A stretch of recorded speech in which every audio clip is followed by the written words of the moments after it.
it's or ChangeGear. It's it's a change management solution, and we've been managing change for since our inception more than 10 years ago. That's how we came up to be a company, or with the company that we are today, managing change.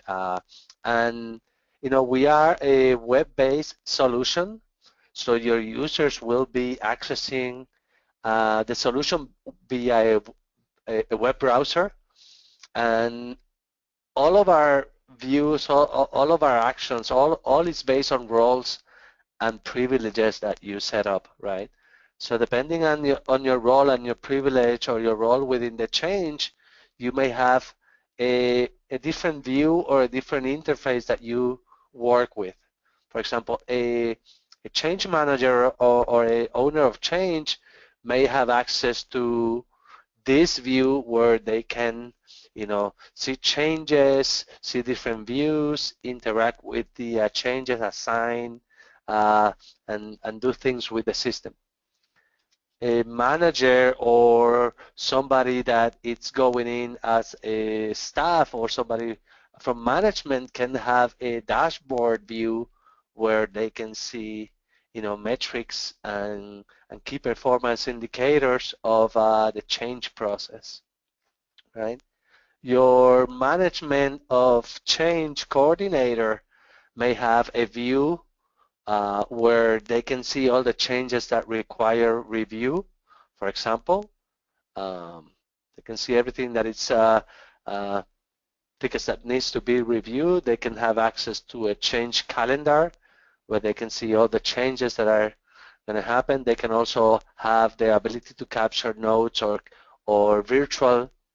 I'm sorry. All right, so I have a question right there. In your context, when you say change coordinator, let's make sure we're on the same page. The change coordinator is actually not directly involved to any change. All change coordinator does is just to make sure that the change is followed through according to the rules. Okay, that's fine. In other words, that person doesn't even have to be familiar with the particular site, as long as they making sure that the documentation, the way the change is handled and implemented is according to the requirements. That would be correct statement. Right? And that's fine. Yeah, and that's fine. And we can configure those roles to be, with the type of privileges that he may only have read-only access. I don't know if. No. In my mind, the change coordinator is actually the one who approves the change. But perfect. That's fine. Yeah, whatever that you wanted that change coordinator to be, or have, or see, or do within the system, you can configure it, right? That's what I'm trying to say. All right. Now, your business users, if needed, can have also a way that or a view where they can go in and submit change requests. They can see their own change request, right? This is for in a place where your business users are able to, I need a new report, and I'll submit that through a form that I enter, and I can follow that process. Even I don't have to do anything with it. I am just a submitter of a change, right? Okay. So there's different views into the system depending on the situation, right? And everything in our system starts with a change, and we have the ability to track different types of changes. Those could be traditional, change approver change. They could be more agile changes, maybe coming straight from development or the tool set within a development environment, and also maybe business side. But all of the changes, no matter what it is, you're going to have a form to fill out and to enter some information. Out of the box, we include all the best practices to capture analysis information, documentation, places to enter your test plans or your rollback plan, right? So we have the ability to do both, either capture the data, enter in some information, Uh-huh. Fields are configurable. Correct. All of the these Right. fields are configurable, right? So let's say we're making a change to some kind of hardware. We do some impact, some urgency, right? All of these values are configurable.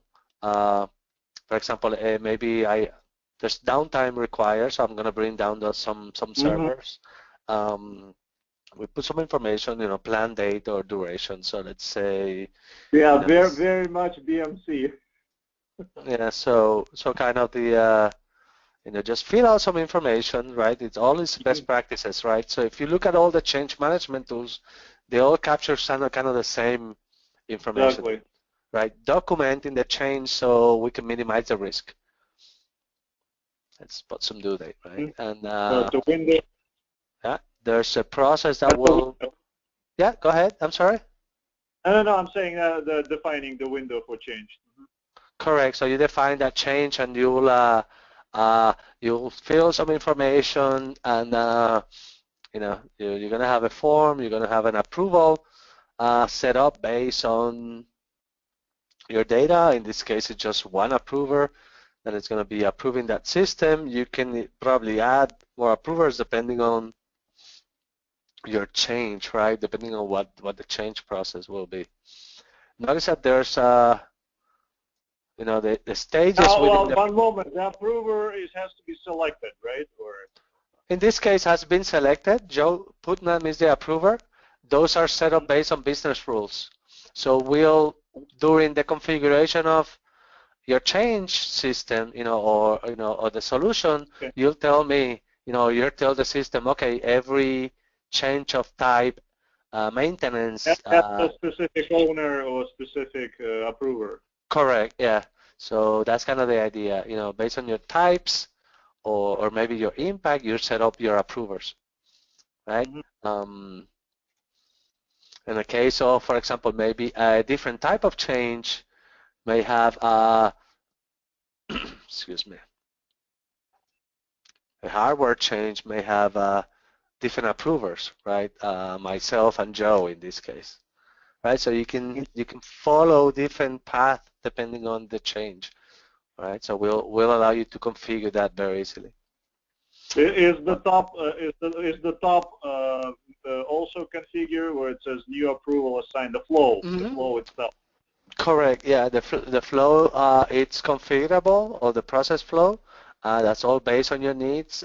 Depending on the type of change, we may follow different Different steps, flows. right? Okay. Different flows depending on the type of change, right?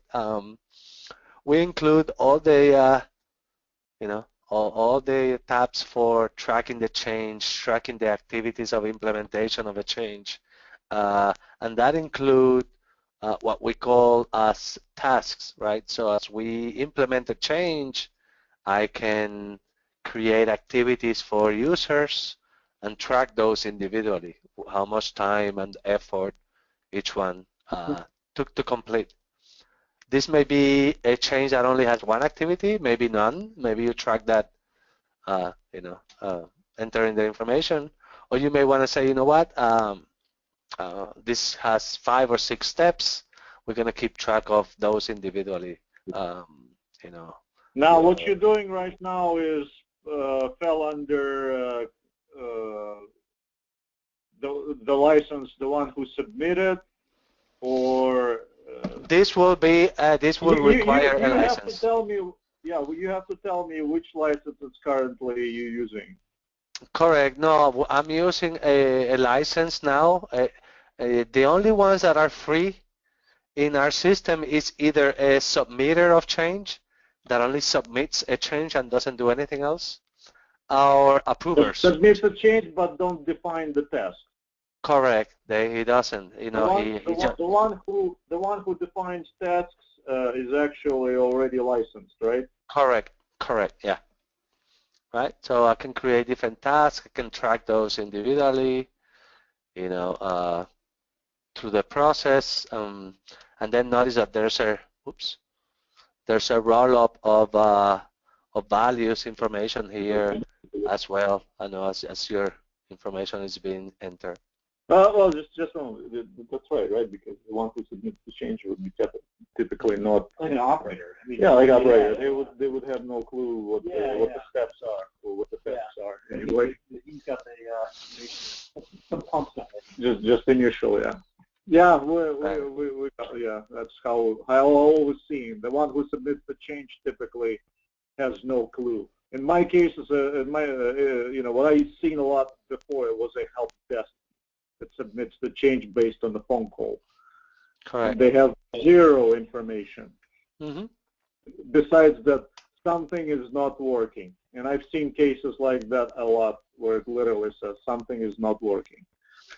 Yeah, correct. Yeah. So yes. So the fields and the forms are configurable, so you can configure this, and you may have a different change. For example, maybe you want something simpler, or have a simpler form for the change. I notice it's a different form where you have just a few fields and no planning, no release, nothing, no tasks. So there's no tasks even. Correct. Yeah. So you can configure these forms, right? Mm-hmm. So you can configure these forms to make it easier, depending on to capture whatever the information may be. Now, in this case, we use this type of forms to enter information, which is coming more from from what we call an external tool. We're allowing to capture those changes automatically as well, and those changes are coming from what we call via the API. So in one tool, you can capture both your traditional change that somebody enters the information and follows the process, or you can also track your changes from maybe a more agile or more on the development side, where sometimes instead of following the process, people are making changes and we're capturing as those changes are being executed without stopping the process. Mm-hmm. So different forms. Yeah, go ahead. I'm sorry. And I apologize, and no, go ahead. You don't have to right now, but you can answer later on. And when you say customizable on a lot of these fields and a lot of these permissions and all kinds of other stuff, where is that? And is it on your side, and then you deliver the software to us, or is it something that we configure? Flow. Yeah. Show us an example of flow configuration, in other words. Yeah, definitely, and that's something that you will be empowered to do yourself. It's through a desktop client, drag and drop. Drag and drop of fields. Right click and adding, items to the workflow. Very easy to use, and I'll show you a few of those things. Okay. And then I get through training. After somebody goes through training, they should be familiar enough to be able to configure it backwards and forwards, correct? Definitely, yeah. There's some training, like you mentioned. We're enterprise software, but yeah, after a few days of training, and of course, depending on his skill set, within a few days, you should be able to making changes and creating reports, all that stuff. Okay. All right. So let's just follow one change through. All right, perfect. Yeah. So let's. The ITL one. The ITL one, yeah. So let's do this. Let me start just a new one here.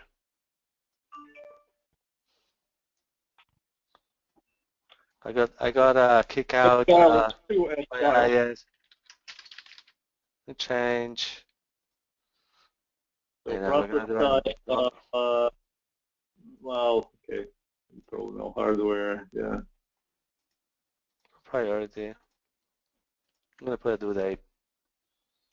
29th, and just there's no more. Excuse me. No more require fields. I'm sorry, I'm having some issues with this server. It's kicking me out. We're having some authentication issues with the particular server. I'm gonna have to use my backup. See how it's kicking me out every time I click submit? Yep.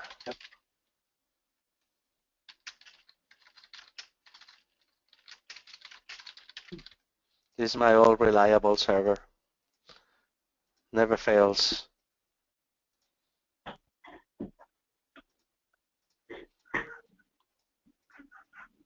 All right.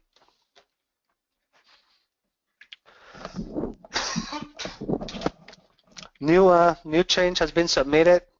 New ID has been, RFC 634 has been assigned. Notice how there's an owner and there's an assigned to field. So owner usually in our solution out of the box, it means a team, right? So you have teams or groups of individuals that may own the change, right? Now your assigned to may be the owner or the person implementing the change, right? That could be either or.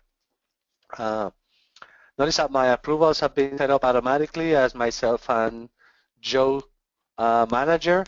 When I submit this for approval, both my users will receive email notification, saying, hey, there's something that you're gonna have to go in and approve. And let me show you that email notification quickly.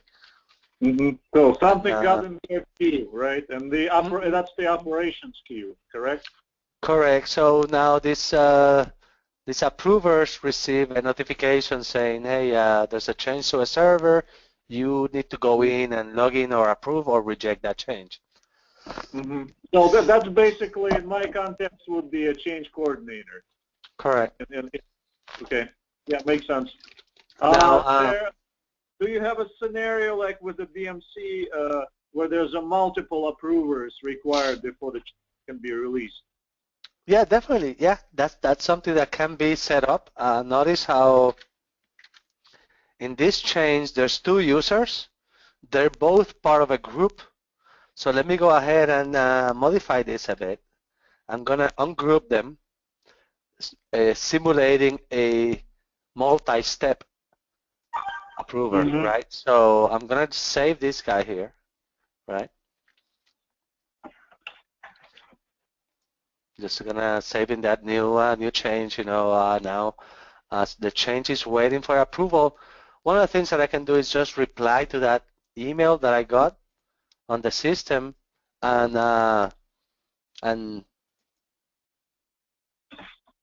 click in reply and either approve or reject the change. I can also click here on the item, log in into the system, and go in and either approve or reject. Which link are you using? Let me see the link. There's a link here on the. There's a link here. All right.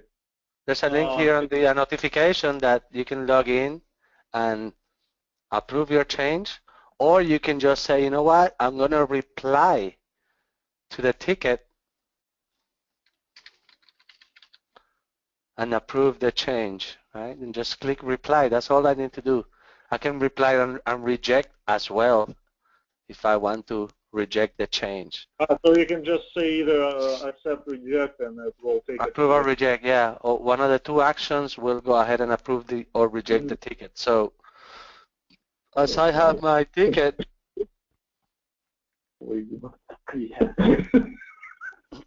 now within a minute or so, we're going to have receive that email from the system. We are going to take an action and record that approval automatically and go in. Now, this might take a minute or so as my email connector goes in every couple minutes. Oh, here. Notice how Joe Manager approved the change? Okay. Just by email. And then the other one is still pending approval. The other one is still pending. Now, if I want to do the other one, I have to log out of here, right, and log in as myself. That's going to my change. Pending approval. I have a pending approval view that all users get. My change to server is the 634. That's my change. Now I can go ahead and, excuse me, So now you'll show us the manual approval through the system, not through the email. Yeah, here. So that's what I'm doing. I'm coming here, That's what we're doing. clicking approve or reject. I'm just going to click approve. Okay. Put some comments. There's a pop-up that's going to show up here. If you reject, you can reject with the comments too, right? Correct, as well, yeah. Like something is not, like incomplete something. Correct, yeah.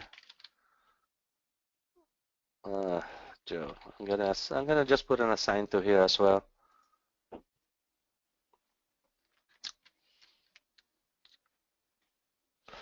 So now notice how item is moved out of the approval state, but Yep. Fine. my approvals were both captured, both everything except on the history trail.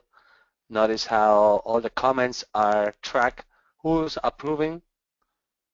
There's an audit trail, a complete audit trail that shows you everything that has been done on a ticket, before values, after values, everything. So this is all out of the box, nothing to set up. So we will keep a very complete audit trail of everything that has been done in a ticket. All right? Okay. So as we move to, go ahead. And we moving to the next or? Yeah, now it's in the nice waiting assignment. Now it's being assigned to a user. A user will actually go in and accept and move that item into in progress, work on the ticket, capture information regarding. All right, so now, here's, let's say we have some, let's say, manual paperwork. Okay, so now you can just go here in the attachments tab and add any documents. Perfect. To the system. We have different categories. You can describe categories of documentation so you can track different things that you want to attach. This is just examples. Test cases, rollback plan is a common one, training, etc. This is just things that you can configure. We'll provide you some out-of-the-box categories. Let's say this is my rollback plan. I'm gonna hit click OK. Sorry, there's no document. Documentation, I don't know, just text, whatever that may be. Or PDF or whatever. Yes. And just attach that document. Okay. So you can have as many documents attached. You can also attach links. If you have a repository of documents somewhere, a wiki. We do. We use SVN. So instead of having to be uploading documents to the server, you can upload a link or have a link to your document repository, right? So that's a way that you can use it as well. Now, there's other things within the change as well. There is a related items view where you can relate other changes together. Sometimes people need to relate changes. This change relates to another change for audit or for traceability. You can relate any change to any change. And then we have also an announcement calendar. So you can have that change calendar and you can see the changes that are coming. You can publish changes out to this calendar. And you can see the things that are coming on particular time frames. In this case, I haven't scheduled anything on that calendar. I have let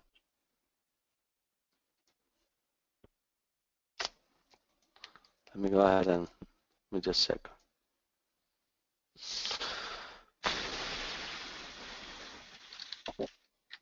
I mean, that's very detailed. We may have because review actually comes before in our scenario. But since the flow is I'm sorry? We're talking about review is in our scenario. Review is okay. So in progress means we at least according to their scenario, they have reviewed before they start the change. Got it. Yeah, and this is just, I mean, you can have a review phase, and I'll show you how easy it is to create that new state and modify a form as well. So notice just a few tabs where you have your QA and your deployment and just places where you can capture documentation, keep track of notes. Notice how this field or this particular section as you're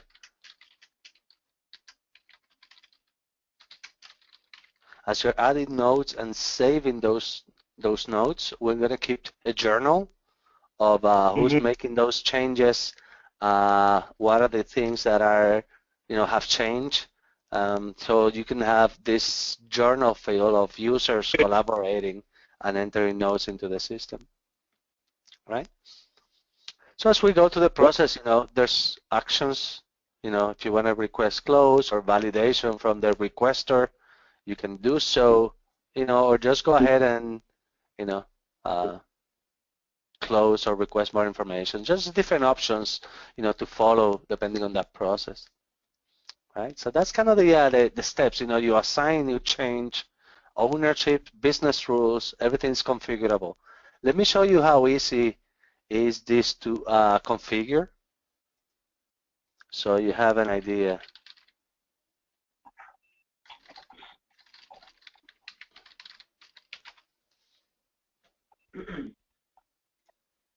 Right? For example, the workflow.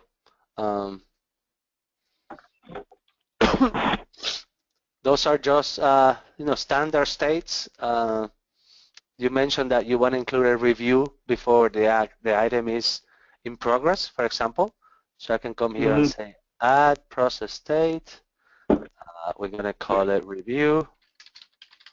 Now I have my review state, and now I'm going to add a transition to the review state where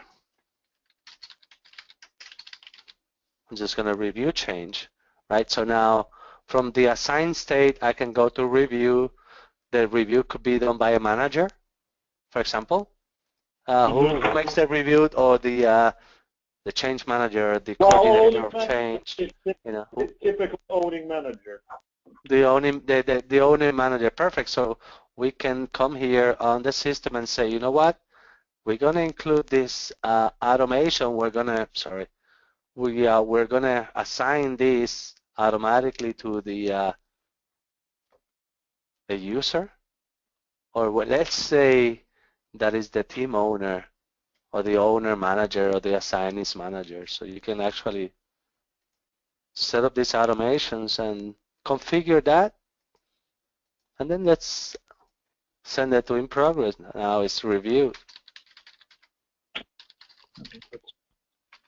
So we need Right, so very quickly I added a new state. Now I can, make it whatever I want. I'm gonna just change a few things here in the workflow. So when I click accept, I'm gonna delete that transition. So now, which is what I'm saying.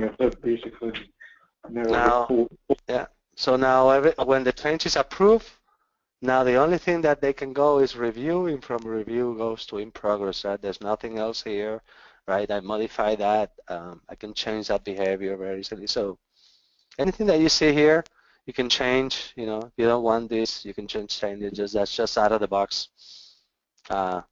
functionality. Very easy, drag and drop. Rules and actions are included. So every state or every action has properties and rules that you can set up, on automations as well. Notifications, yeah. So that's easy. That's the workflow. Let me show you here now the form editor. The form editor is very quickly and easy as well. So that's one of the people like us a lot, because now the forms can be using drag and drop. I have a list of fields that I can include. For example, I want to include the close date and time into the ticket. I can drag it and put it right here next to it. Perfect. So I put a little. Now very easily I drag and drop a new field into the form. Any of the areas can be a change. You know, I want to include a new tab on the bottom. I can right click, add tab.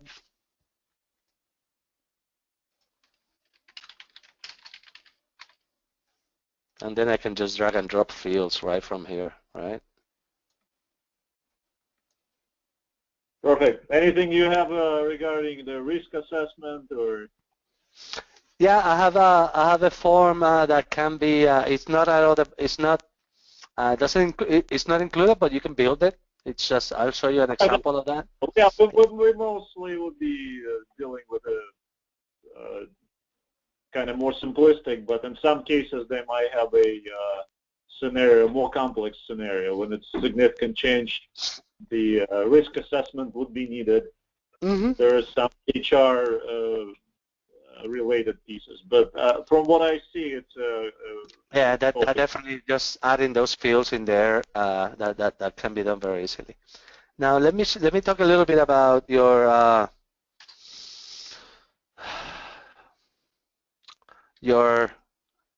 metrics. Oops, and I need to go with a different user. If you want to track your change metrics, right? Having the ability to have a dashboard where now you can see all your changes that are happening in the different ways. Scorecard metrics to track trends and track information, line charts, and pie charts, different types of changes. But this dashboard is configurable based on a date range. If I change the current months or the last 6 months, now all of my values may change accordingly. As we go, if I move this item through, the process, so all the values are going to be changing depending on that date range that I change on the bottom. So now you can really see where were the last month metrics against the previous month or the current year or your custom date range. You can drill down on any of those items. There's points that you can see as well. So you can see, oh, I want to see everything regarding network. So you can click on those and you can see where it's being represented on the graph. But you can say, you know what, show me that particular graph. Now, let me, I want to maybe drill down on a specific time frame on that graph. So we include, dozens of reports out of the box. Now, if you want to add a new widget or change one of those, you can use drag and drop, right? So you have the ability to modify this change, even this dashboard, even change your background color, etc. But very easy to add a widget. Just come here, click add. Now, which one do you want to add? You want to add a bar chart or a pie chart? Just right click, select it, and the new pie chart. I hope this is not it has nothing to do with the SharePoint, right? No SharePoint at all. No, this is all our own internal reporting engine. Perfect. Yeah, so now there's a new widget added, and you can just go here and configure, what kind of widget you want to add there, right? Configure, you choose it, you save it, etc. We include a few dashboards. Yeah, go ahead. There was I just briefly noticed there was an incident. Somewhere in the menu you had an incident. So it's part of the ChangeGear or it's not? Well, that's an option. It's not part of the change manager, but it's something that can be, I guess, added. Andrew, you want to touch on that? Yeah. I was just asking because we can create changes in incident. It's not a problem. So, like, is this an incident like if somebody got hurt or something leaked on the ground and It's We something can like an always, issue of IT, right? Like your help desk. Yeah. yeah. So as we Well, incident, that's more like a help desk correct, yeah. responsibility. But what Break I'm fix saying, items, yeah. we can always introduce change as an incident, and then this type of change, call it incident. Oh yeah, definitely, yeah.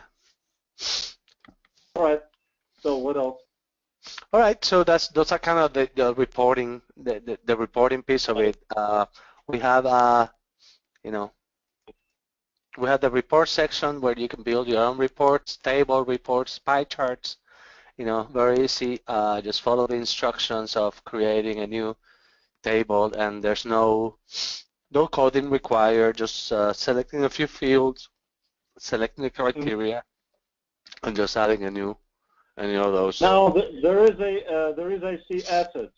Assets can be introduced, and then they can be linked to a change, presumably, right? Yeah, that's part of our CNDB that can be added. Yes, that goes well with Chain, as you may have a database of your servers, your business services, your critical pieces that you're trying. Well, in our case, it would be mostly motors, valves, and pumps, or some along that line. Okay. Yeah, but that's so anyway. All your reporting can be built right from here, following a few instructions. Now you don't need a developer or an administrator to build these reports. You want to build a pie chart, you just solo select your change, your view, and then you select a few,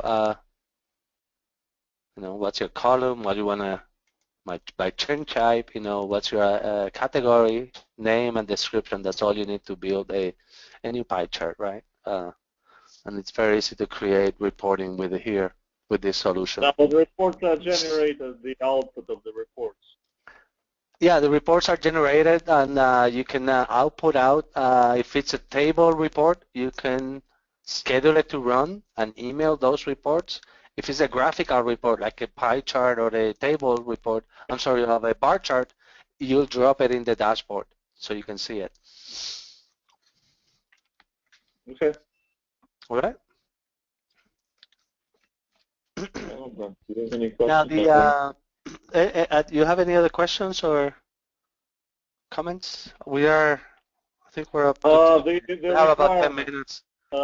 Give us a little bit idea of hardware requirements, and the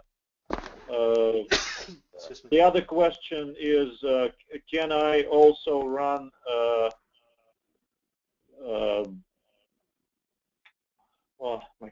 VM? No, well, first of all, can we do it on the VM? Yes, you can. Right, so VM is okay. Yeah. And Peter, yeah, go ahead, please. Peter, hi, this is Andrew. I just wanted to see, did you receive the system requirements I sent you last week? Yeah, we got it. Well, we just kind of want to refresh it a little bit. I think, yeah. I'm trying to if there was a VM.